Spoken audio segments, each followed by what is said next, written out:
I'm the boss. This happened last week, I believe it was, or earlier in the week. But we're taking it as the title and the drive of the show today because so many things have been happening and it would never have happened under anybody else. He is truly the boss. Okay? It is an embarrassment to think that Obama occupied the same office or Biden. Biden was obviously brain dead. Okay. Obama, don't forget, Obama was a state senator 4 years before he was elected president. Go check it. Go check on Grok or AI or wherever. 4 years before he was elected, he was a state senator from Illinois. He was only a United States senator for roughly 4 years, close to 4 years, before he was elected president. The Senate, as we're seeing, is filled with people that want to hide and not do anything and not take a stand on anything. He was maybe one of the least qualified people to ever occupy the office of the presidency. Donald Trump is one of the most qualified, certainly in his second term. In his first term, he was qualified because of his business and his success in the world. We're going to get into that. But in the second term, then he understood politics. That's what's going on now. All right, this is The Ordinary American. I'm your host, Paul Sarkis. Thank you for being here. This is an anti-leftist show. We are trying to fight the fight for the soul of America. It's a spiritual battle. It's a mental and physical battle too. But on Fridays, we do Forgiveness Friday. One nation under God, our Friday shirt. Somebody asked me once, will you ever change your Friday shirt? Sure, I'm going to. For now, this is just easier, and I love it because we do Forgiveness Fridays. We are going to play a little bit of Father Mike Schmitz because he does a piece on forgiveness that I think is pretty powerful. And as you know, I've shared with you before, forgiveness is probably the most powerful tool we have to live a better life. Of course, after you develop a relationship with God, the greatest life hack of all time. All right, Trump. I'm going to start off by playing the clip where he talks, where he says, I'm the boss. This is where the quote comes from. It's not that long. It's got two pieces to it that I think are important. Let's get it up, and then let's play it. Hello, I'm the boss. How are you? Good, thank you.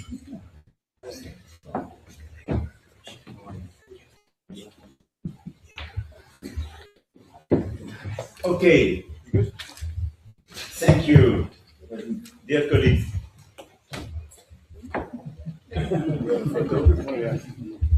Would you like to stay for the meeting? Yes. It's okay with me. Thank you very much. Thank you. Here we go. Thank you very much. Thank you. He's talking to the press there. They're being ushered out of the meeting. Two important things. I'm the boss. He walks into this room, Starmer on one side, Macron on the other, world leaders, supposedly world leaders. And he walks in and he says confidently, I'm the boss. In other words, nothing's going to start until I get here. That's true. That's exactly what we just saw. He has changed the entire world. I want to come back to the piece about the press.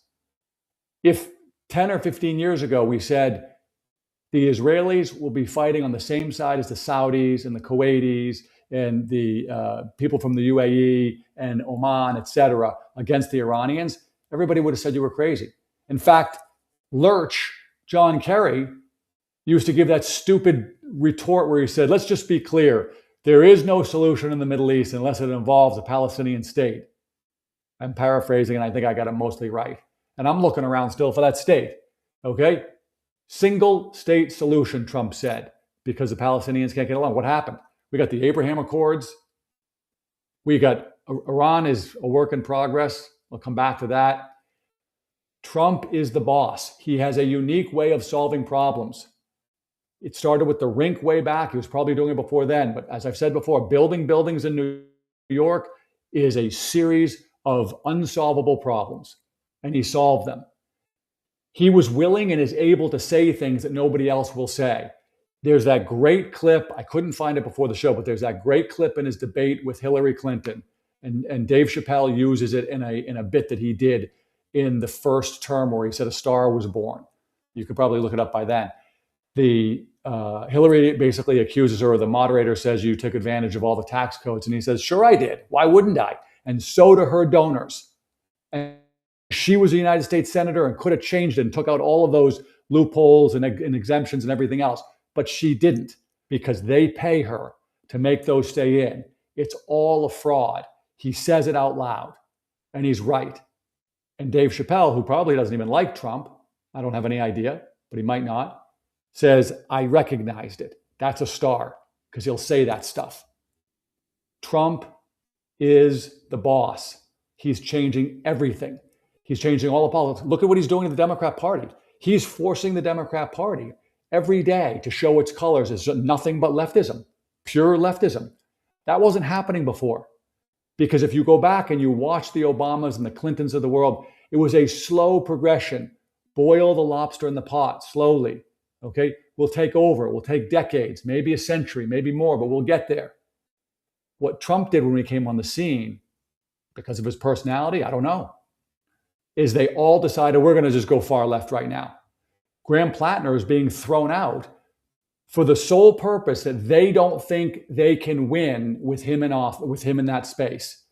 The second fact is that they think they can corrupt the election enough to get their candidate in, and they want that candidate to be a hardcore leftist. Why? Because if you can't be sort of a little bit to the left of Trump. They have to be far Trump. Why? Because Trump's the boss. Okay, Trump is the boss. He's changing everything. We're going to talk in a little bit about racism and about Black Americans and the change that should be and could be made. Trump is forcing some of this into society, the conversation. Go back to this video where he says, I'm going to put it back up and I'm going to play it again. I want you to see how he does it.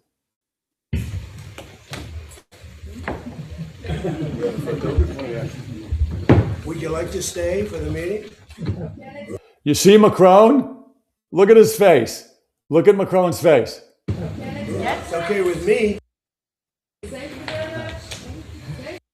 What Trump is doing there is he's the boss. He's saying, look, keep the press.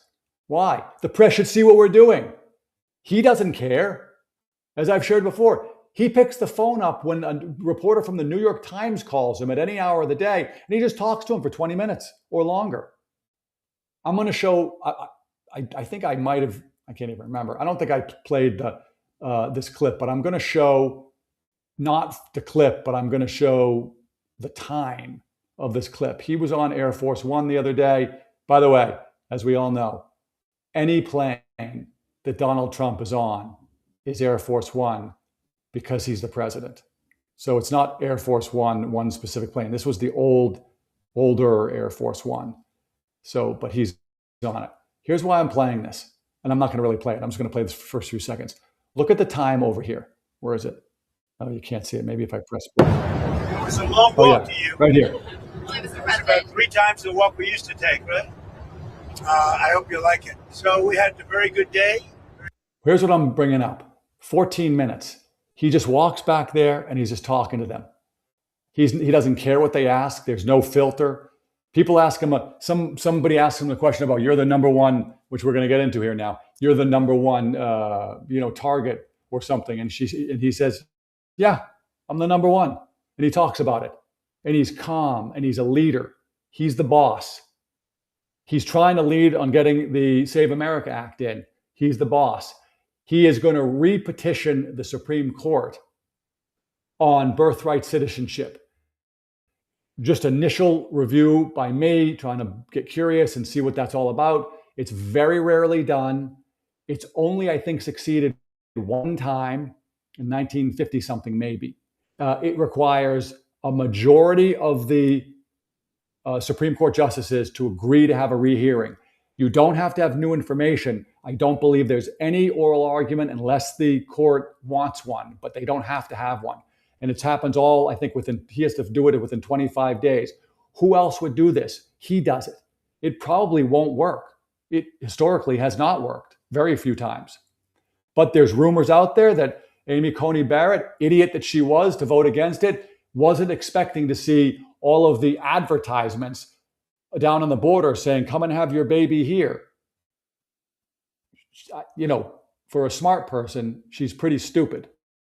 Okay, so maybe she comes around. Kavanaugh was a half a vote, essentially, so maybe he comes around. I don't know. But the first hurdle is he's making the appeal. That's being a leader. He's not sitting back saying to everybody, well, I couldn't do anything. He's doing everything he can. He's showing us. He's the boss. Let's wait and see. I don't know what will happen. Okay, I have no idea. But here's what I do know. The world is much better off with him. All right, as I always say, we've got to check before each day Truth Social, because Truth Social is where he posts most of his stuff. And you can never tell what he's going to put up. Today is one of those days. This is not that long ago. This is a bit of a long clip, and I'll probably do a little bit of a film study so that we don't just listen to these guys. But listen to this. Israel has warned the United States that Iran hatched a plot to assassinate President Trump. KT McFarland joins me now. KT, they're huge posters now. We're not even going to show them, but they're huge posters all over Tehran calling for Trump's death, one offering a reward for his killing. How should we respond to this? This is really direct now, like it never has been before. I've worked for 4 presidents, and they've always, assassination attempts come with the job. I even worked for Reagan when he almost died from an assassination attempt. But President Trump he's really fatalistic about it, and he's not fazed by it. And even when he was in Ankara, Turkey, he said, look, it comes with the job. They've tried. I'm the number one target of any assassin in the world. And so he's in a very unique position. Not only is it the Trump derangement syndrome American potential assassins, but it's now coming from Iran, from the country of Iran.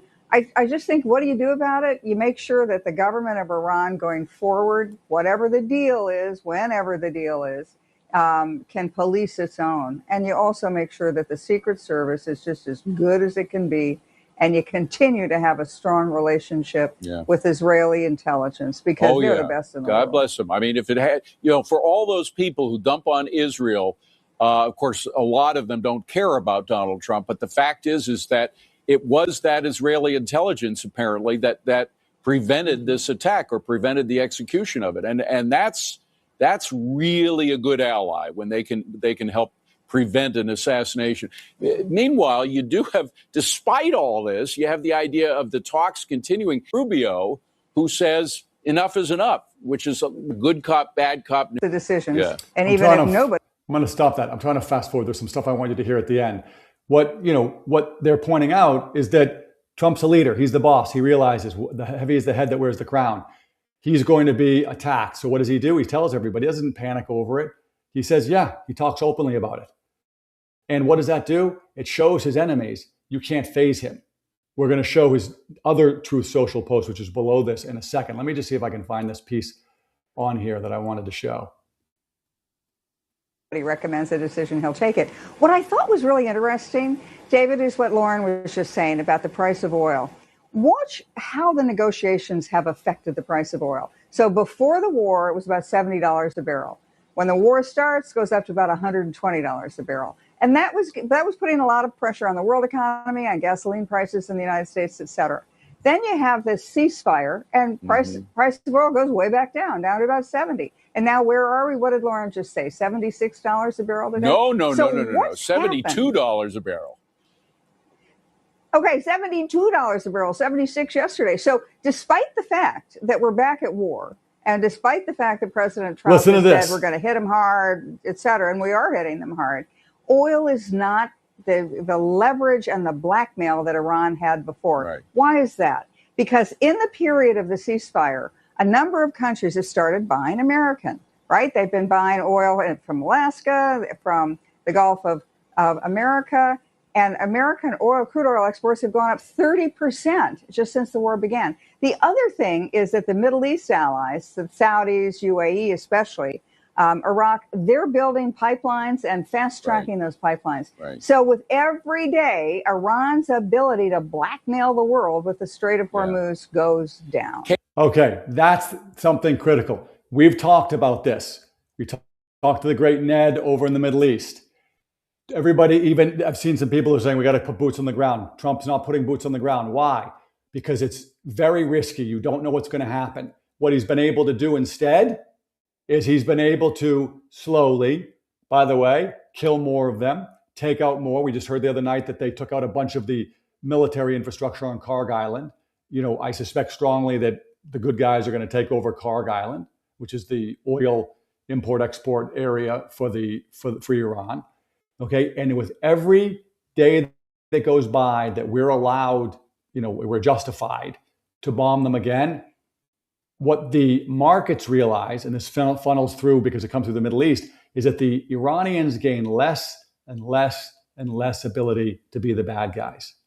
We're squeezing them on the money side and we're killing them and taking away all of their weapons. This is why I've said now, since the beginning of this conflict, actually I said it a year ago before the show even started, the best thing the Iranian regime could do would be go make a deal. They probably don't get to run Iran anymore, but they do probably get to go live out their life with billions of dollars like Assad is doing in Moscow, and now things loosen up and he's traveling a bit.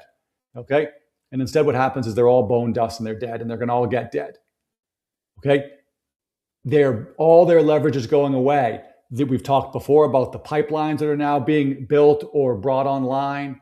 You're going to see way more of this because people aren't going to put up with these kinds of bottlenecks. These kinds of bottlenecks, Promethean action here for a second. These kinds of bottlenecks are started and created by the British Imperial Empire. This is their doing. They like that. They can funnel everybody through that, keeps the insurance high, it keeps the terror tax that we all pay when Iran was doing their nonsense very high. They get rich from doing it, and they keep conflict over commerce. What's happening now as Trump is, listen, it's frustrating. You can see in him he's frustrated. We talked about it at length the other day in the show. He's like, now they're scum. I can't do a deal with them. He has been trying, but every day that goes by, they are losing more and more power. I would prefer it go faster. He's got way more information than I do, and he's smarter than me, just like he's smarter than the Democrats. He is diminishing their ability to be a bad guy. I suspect what's going to happen is we'll pick up the news someday. I almost said pick up the paper. I'm 58, so I used to pick up the paper. It's like I'm 150 years old or something.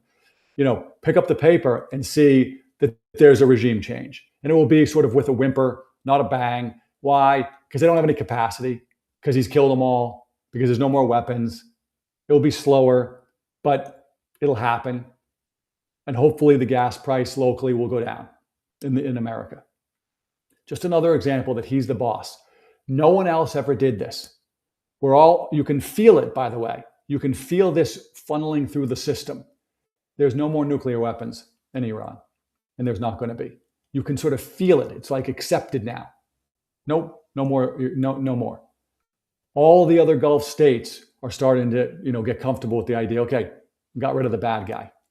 Now they got to step up here, and they got to replace it because things happen in vacuums, okay? But Trump's the boss. None of this happens without Trump. None of it.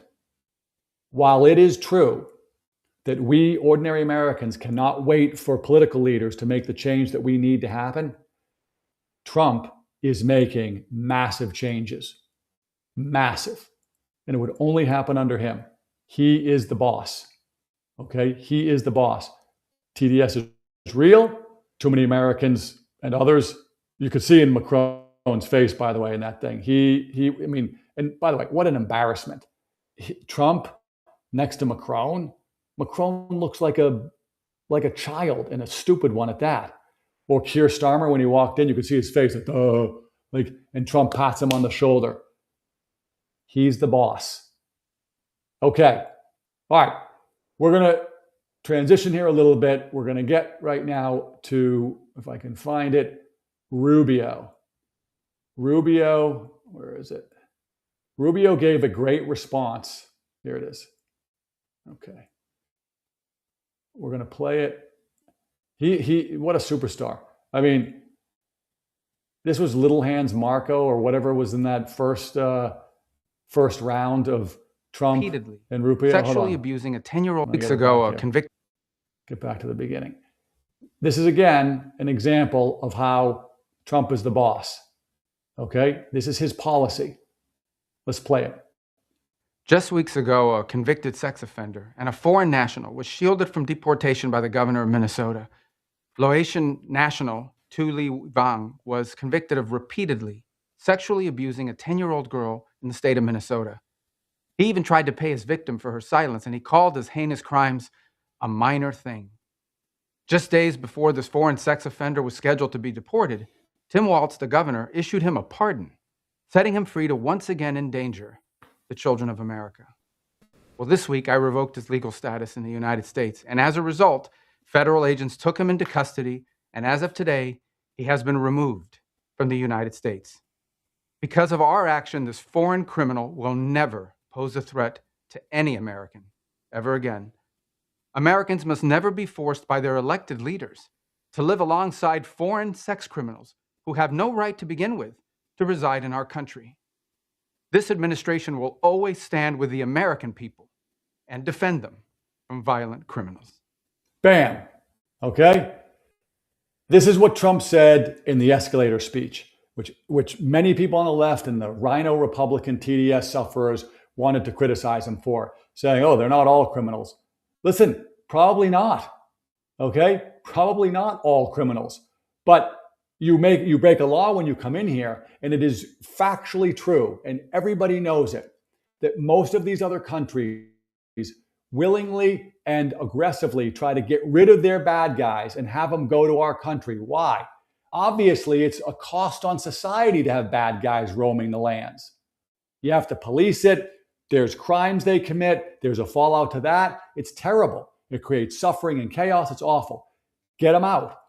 If you ever watch, and it's an aggressive movie, but if you ever watch the movie Scarface, the great Al Pacino does an unbelievable job as Tony Montana. But at the very beginning, the first maybe 20 minutes of the film, it shows the Cuban government released everybody from the jails and put them on boats to go to Miami. And then when they were there, we had a hard time figuring out who was who. This is what Trump is talking about. This is what Rubio doesn't put up with. Minnesota was trying to keep this guy. Why? Because they don't have the same goal as you and I. Their goal is suffering. Their goal is chaos. California is not a mistake, guys. California is not oops, we didn't think that policy was going to work out. Oops. Sorry about that. I didn't have it on Do Not Disturb. There we go. Back.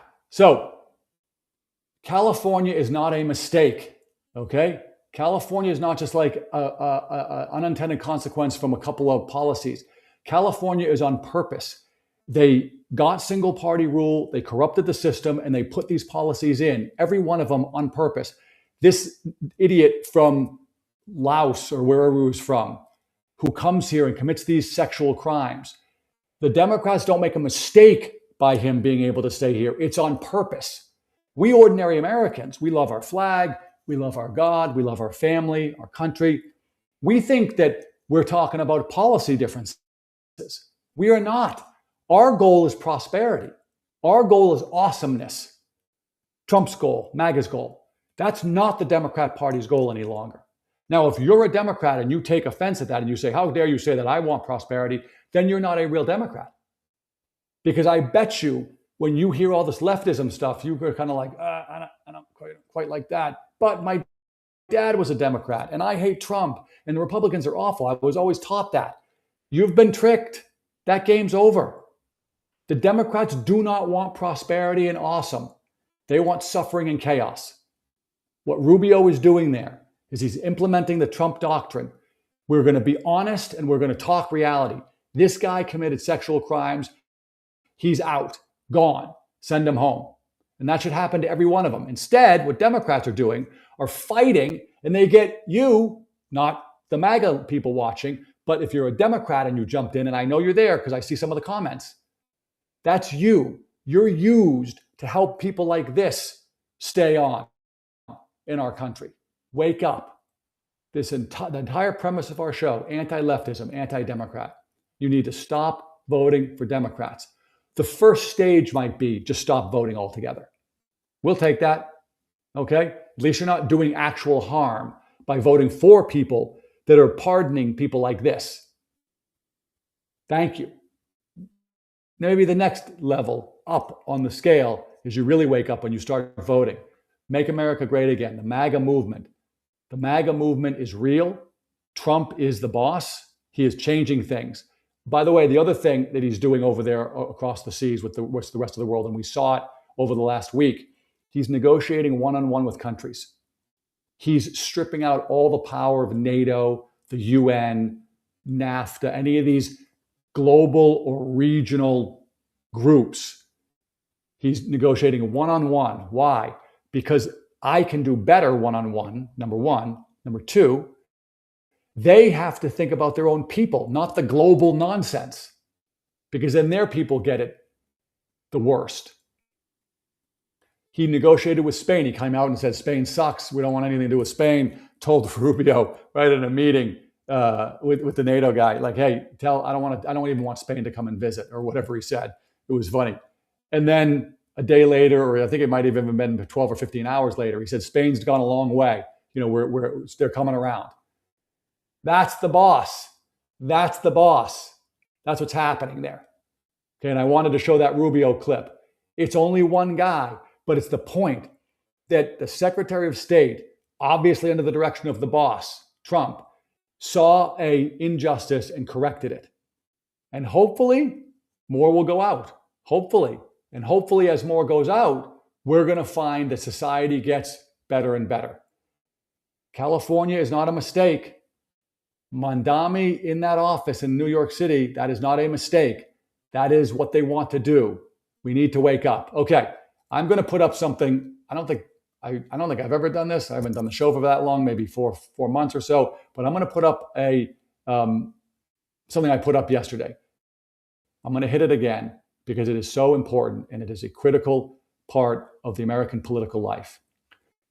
Jewish Americans favor Zohran Mondami more than Bibi Netanyahu by a whopping 32 points. This is a problem. Jewish Americans, you cannot afford to be in favor of a Muslim who hates you more than the Prime Minister of Israel, who's trying to make sure that Israel is safe and sound. You don't have to agree with Bibi Netanyahu. You don't have to jump from I disagree with him to I'm going to be with my enemy who wants to kill me.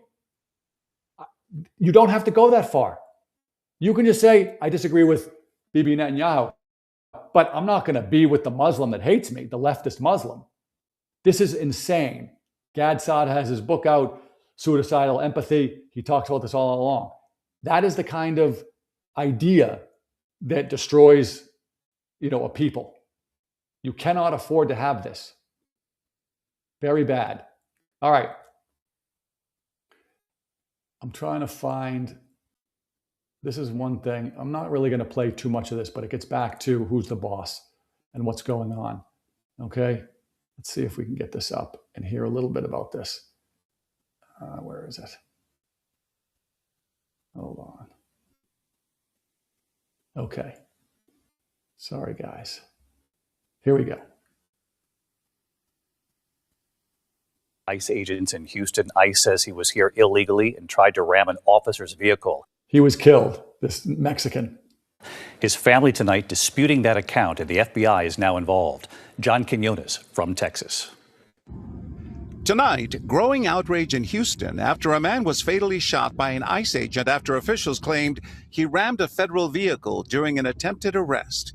Video from a passing car shows Lorenzo Salgado Araujo handcuffed as he laid bleeding and groaning on the ground, surrounded by agents. He later died at the hospital. His son fighting back tears as he recalled the moment he learned his dad had been shot.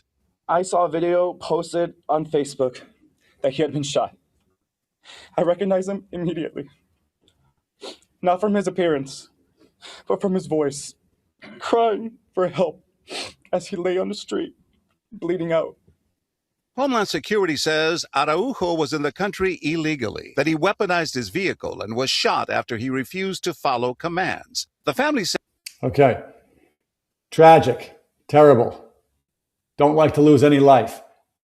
I empathize with his son. I just lost my dog. I shared that with you. We had to put her down Lola, the great white French bulldog. Awesome. Okay. It was hard. Losing your father in this way. I've lost both my parents. It's terrible. Complete empathy for him. We're going to find out, I suspect. Well, we already know he was in the country illegally. So that man, that father, made a choice. That choice was to have his family in America illegally. He's the leader, just like Trump's the boss. He's the leader of his family. He made that choice. That is difficult. It sucks. But it was always a possibility that something like this would happen because he was here illegally. We have to get rid of the illegal aliens. We have to. You can't have this gets back to the birthright citizenship case.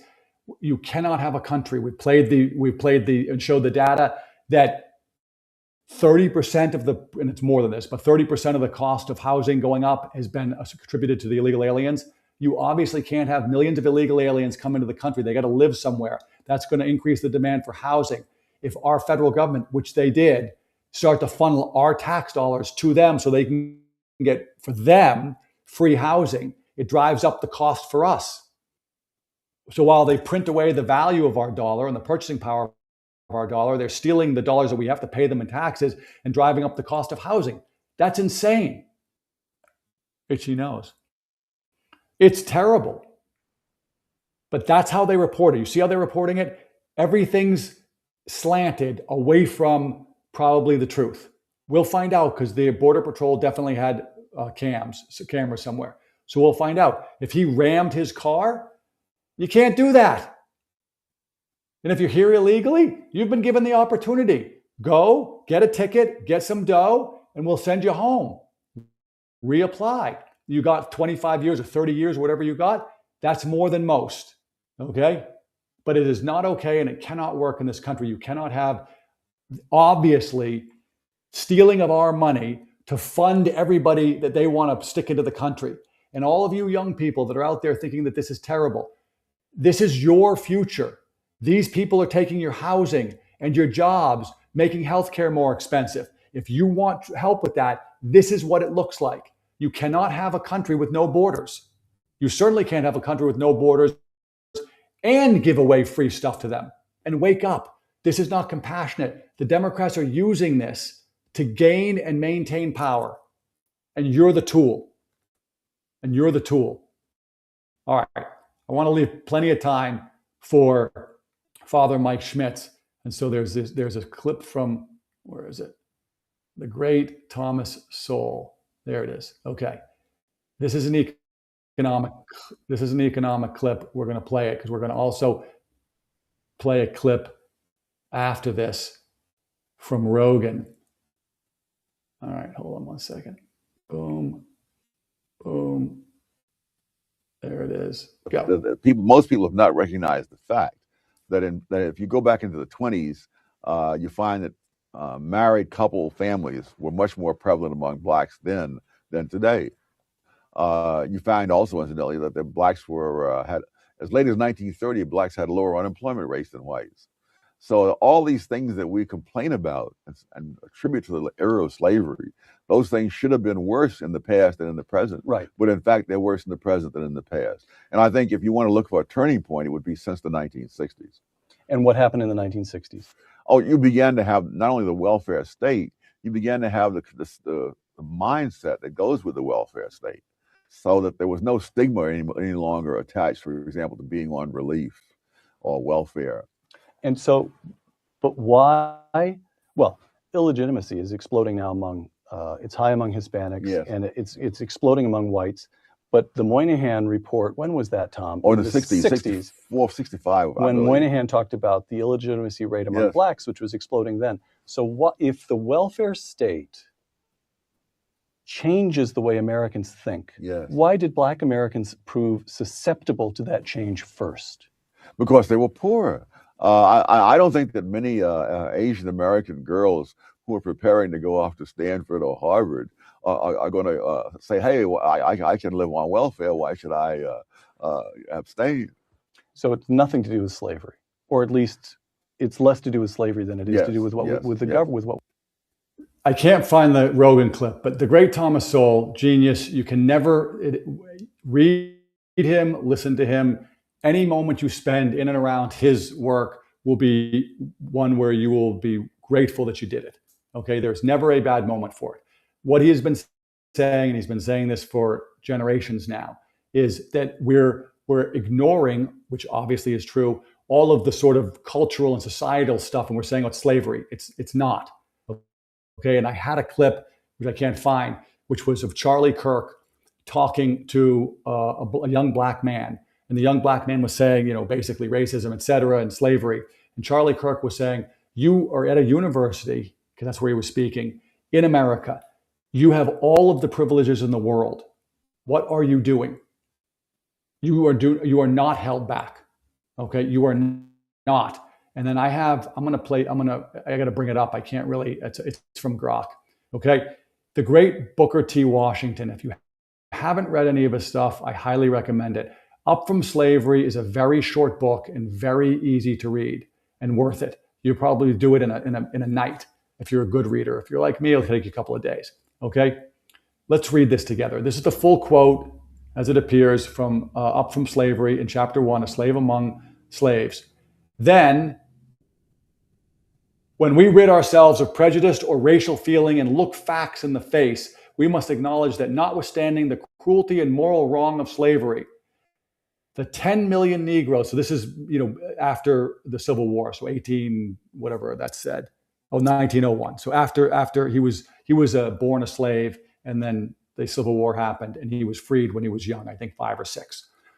Inhabiting this country, who themselves or whose ancestors went through the school of American slavery, are in a stronger and more hopeful condition materially, intellectually, morally, and religiously than is true of an equal number of Black people in any other portion of the globe. This is so to such an extent that Negroes in this country, who themselves or whose forefathers went through the school of slavery, are constantly returning to Africa as missionaries to enlighten those who remained in the fatherland. The obvious implication there is they're actually not going back to live there. They want to stay here. I am bringing this up because I talk about this, and I have to constantly bring it up. If you are a young Black man or a young Black woman and you think that the problem is slavery and racism, you have been tricked. If Booker T. Washington, who was a slave, he didn't really know his parents, he didn't know when he was born. He used to walk from Alabama to New England to raise money to build the Tuskegee Institute. My mouth is not working. And you think today, particularly if you're in a university or college somewhere, which you've got a loan to pay or got a scholarship, and as Charlie Kirk pointed out in there, it was easier for you to get into that school than it was for the white kid to get into that school. If you are still blaming it on slavery, or you want to be a Democrat activist, you are participating in my opinion, the most serious and real piece of racism we've seen since Jim Crow. What am I talking about?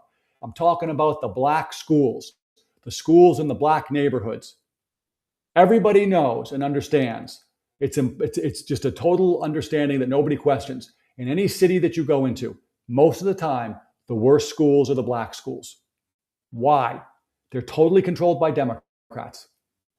Atlanta, New York, $42,000 a year they spend on students. And you're telling me they can't get into the Black schools teachers that can get people up to grade level in math, English, and writing? 42,000? Come on, okay? If you're a young Black American and you want to be an activist, start focusing on the schools. Start focusing on why are the Black schools the worst? Why? Democrats have controlled them forever. There are no Republicans in charge of Black schools in any major city in the country. They're all Republicans. Why? That's racism. They don't care. That's the most benign answer, and the most charitable. But the real answer is because they hate you and they want you to suffer, because through your suffering, they get political power. They don't care if another generation of Black kids goes through school and can't do math at grade level, so that now they can't really compete in the world. They don't care. They want you suffering. Remember what I said at the beginning, California is not a mistake. It's been generations. How many generations has it been that the schools in Detroit or in Atlanta, New York City, or in Dallas have been controlled by Democrats? I don't know. Baltimore. But it's been a lot. It's not a mistake. In some ways, you're to blame. You've been voting for it. Stop voting for Democrats. If you want to be an activist and you're a young black person and you're angry about slavery, focus that on the schools. Because if the schools were providing the proper education, everything else changes. Maybe also put an eye towards crime. Because what Trump has shown us, the boss has shown us that crime is a choice. So in your neighborhoods, if crime sucks and it's terrible and it makes suffering and chaos in your community and causes death, that's a Democrat problem. They want that there. Their goal is not the same as our goal. MAGA wants prosperity. MAGA wants everybody to rise up. We believe that happens through smaller government, not bigger. The Democrats believe it happens, the Democrats don't believe it matters. They want control and power, and then they extract wealth. How do they do that? Stealing our tax dollars. Look at the people who work for those school boards, the educational industrial complex. They have great salaries and pensions and benefits for years, and your schools suck. If those were athletes on a pro team, they'd be fired. They'd be cut, traded, whatever. They wouldn't play. But they get bigger and bigger salaries. The school system is the biggest racist organization I have ever seen. This is where the boss comes in. He is trying to change this. He's getting rid of the Department of Education because it doesn't work. It was always a big kiss to the education unions, to the teachers unions, by Carter. The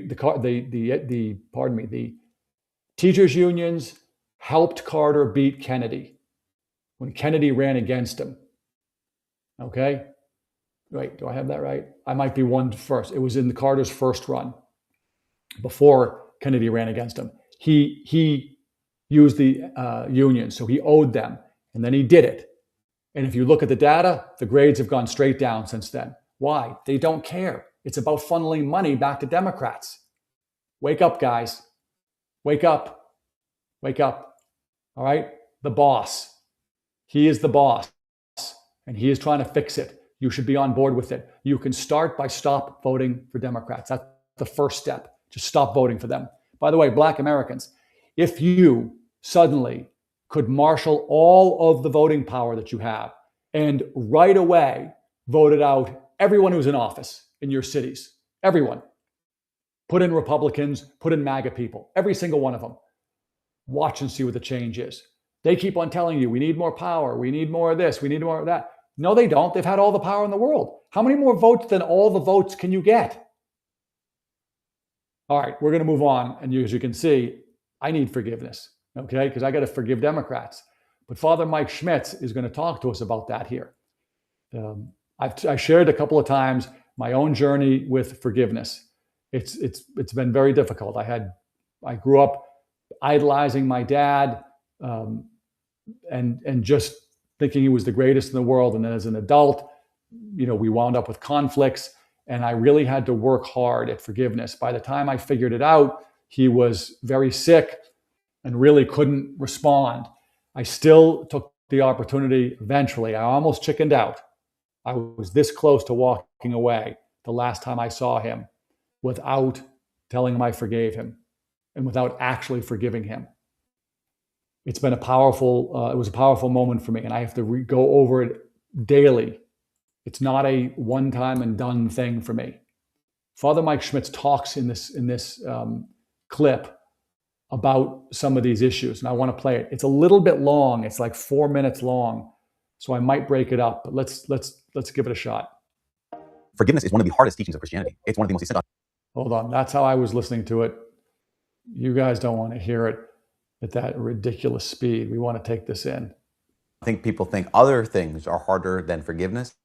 But man, if you've ever been hurt, forgiveness is one of the most radical and most difficult teachings of Christianity. In fact, at the center of the Our Father, the prayer that Jesus gave us, we pray, God, don't forgive me if I don't forgive those who've hurt me. Like that's kind of what we pray. Forgive us our trespasses as we forgive those who trespass against us. That's critical.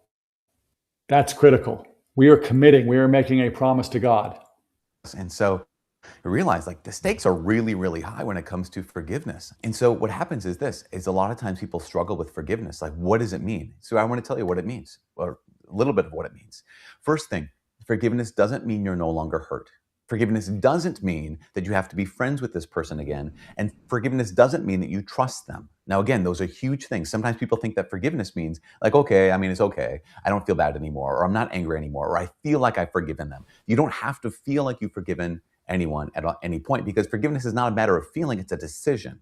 You don't have to not be hurt anymore, because a lot of times, man, the stuff that people have done against us really, really hurts us. And so you don't have to be past that hurt in order to be able to forgive, or else we'd be stuck. You know? I think that's critical. For a very long time, I thought that when I forgave my father or other people in my life, I would then be relieved of feeling hurt. And it didn't happen. So then I kept on thinking, well, I guess I haven't forgiven them. This was eye-opening for me. I don't have to feel good about it. It's a decision to make. I am still going to be hurt. While we're still hurting. And thirdly, you don't have to trust the person again in order to know that you've forgiven them. Because sometimes if someone's hurt you, they've kind of demonstrated that you shouldn't trust them. And so to trust them again would more be foolish than it would be forgiveness. So how do we understand forgiveness? Well, I think we can only understand forgiveness in terms of justice, which means this. Justice is what I owe another person, or what another person owes me. And so when it comes to forgiveness, it's essentially saying, I'm not going to make you pay me back what you owe me. We go back to the gospel. In the Gospels, Jesus gives the parable about the master or the king, and he has a servant who owes him, and it says in Scripture, an incredible amount. In fact, the Greek is 10,000 talents. It's more than he could possibly pay back in multiple lifetimes. And so he begs for forgiveness. And the master says, I release you from your debt. I release you from your debt. Then the guy goes out, and there's another fellow servant who owes him a significantly smaller portion. He grabs him by the throat and he says, pay me back what you owe me. Those are the two different perspectives. One is, pay me back what you owe me, grab him by the throat. The other is, I release you from your debt. The first is not forgiveness, obviously. I release you from your debt. That is what forgiveness is. And it has to be coupled with justice. Justice means, I know what they owe me. I know what they owe me. And if you've been hurt by someone, many people, incredibly, I think one step is, in a healthy place, if you could write down, what does someone owe you? What does that person owe you? Like, what are all the things they've taken from you? Like, you could say, the person has hurt me and they cost me trust. Their actions against me has influenced my relationships. It's influenced this. It's influenced how I see myself. It's affected all these kind of things. To weigh it up, to really count the cost in some ways. That's justice. That's what they owe you. But then the next step is really important too. It's just as important. It's then looking at this list and then saying, okay, with God's grace, I set you free. With God's grace, I'm not going to make you pay me back. We can still hurt again. We can still experience those wounds. We still have to maybe make the decision again and again to forgive. But a huge thing that forgiveness does is it gives us the freedom to move forward. We're not anchoring ourselves by holding on to someone by the throat and saying, pay me back what you owe me. We're saying, you know what? It was a huge deal that you did. It was a big deal. I counted the cost. This is all what you owe me. But I release you from your debt. And I won't make you pay me back what you owe me. And I'm going to move on here with God's help. We can only do this with God's grace. And so I invite you, before you do any of this stuff, ask the Holy Spirit to come and help you. Ask Jesus to guide your actions and your thoughts, and just trust the Father in all this. That is a great description of forgiveness and why it's important. We talk about this a lot on Fridays. Without forgiveness, I'm filled with resentment and anger. Resentment and anger are death to the soul. It's the old Hatfield and McCoys, if you remember, like hillbilly type folklore. I don't even know if that's real. If you come from where I come from, Irish, Catholic, Lebanese, Northeast stuff, holding grudges. If you're a Red Sox fan, it's hating the Yankees. I'm a Red Sox fan. That's light and fun. It's just an example of what a resentment might look like. When it's really bad, it consumes our soul. We all have read that the stress and the resentment and the anger will cause medical issues like cancer. Forgiveness is the great antidote. And I do it without expecting anything in return. I do it without expecting anything in return, largely because it's for me, not for them. And why are we taught this? Because if the world doesn't have this, it gets dark really quickly. Trump, to me, is the great example of this. I don't know if he thinks of it in these terms. He is just a constant forgiving machine. He says the Iranian leaders are scum, and then the next day he says they're looking for a conversation. And he does it. He's not stupid. He's not letting them take control. He's the boss. Just like Father Mike Schmidt says, it doesn't mean that you have to like the person or trust the person. It doesn't mean that you're not going to feel bad. Forgiveness. Forgiveness Friday. All right. By the way, you can't go wrong listening to Father Mike Schmitz. He's like Thomas Sowell for religion. Okay? He's awesome. I listen to him. I try to listen to him every morning to start my day. All right. That's Forgiveness Friday. It was not exactly fired up Friday, but it was, I felt the internal temperature getting up there a little bit. I didn't quite get into heavy P category, but it was up there. All right. We're going to see you back here on Monday. I'm thinking about doing a weekend video. I got a couple of ideas. I have things I want to dive into and do one of our 15-minute videos.